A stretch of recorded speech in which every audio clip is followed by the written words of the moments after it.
2020 has been a year that a lot of us have just wanted to escape, and we just can't wait for it to be over. The Bible is chock full of a lot of people that wanted to escape a lot of different situations, and then a handful of people that had realized that God gave them the tools to escape any situation that they would need to. A good example of this would be Paul and Silas in Acts 16, verse 22 through 25. It says, "The crowd joined in the attack against Paul and Silas, and the magistrates ordered them to be stripped, beaten with rods. After they had been severely flogged, they were thrown into prison. The jailer was commanded to guard them carefully. When he received these orders, he put them in the inner cell and fastened their feet to the stocks. About midnight, Paul and Silas were praying and singing hymns to God, and the other prisoners were listening to them." Being and locked up, they sang hymns to God, because as we can see in Galatians 5:22 through 23, this fruit of the Spirit is love, joy, peace, patience, kindness, goodness, faithfulness, gentleness, self-control, and against such things there is no law. The main emphasis of that statement I'd like to point out is joy. It didn't matter that they were beaten up, their fleshy bodies were torn up, they were locked up.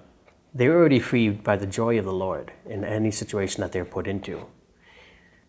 They had the joy with them and the freedom with them already, that even when their freedom was presented to them, they had no desire to take it in that manner, because they were already freed souls, regardless of where their bodies were. Instead, they reached out to the guard and saved his life by telling him to spare himself. Joy is a happiness and a satisfaction deep in your heart that no one and no situation can ever take from you, no matter what happens. People can hurt you, you can be locked up, you can feel trapped, but joy is always going to be deep down there in your heart, that no matter what the situation, you still have the Lord's joy.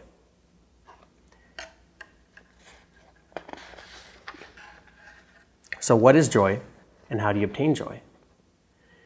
Joy isn't something that you can just obtain, because anything that we can obtain in this world by ourselves will always be ultimately lost in this world if we rely on ourselves.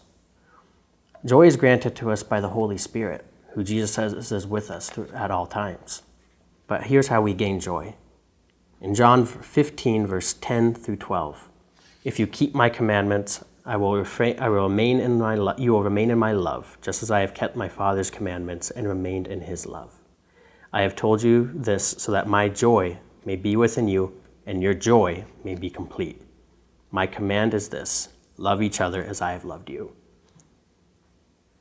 Joy has the power to heal hearts, free souls, and give you the freedom to escape any situation that is around you. And that is the power that we get from following Jesus and his commandments, and that we get from latching on to the Holy Spirit in all situations. Have a beautiful day.